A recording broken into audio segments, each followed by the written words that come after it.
Have you ever followed a recipe to the letter and still had your pastry dough or your bread dough come out really dry?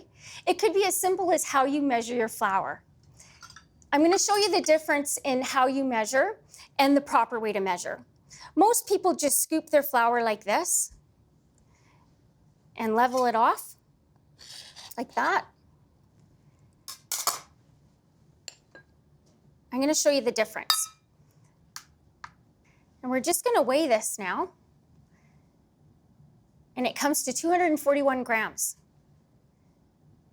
Now I'm going to show you the proper way to measure your flour.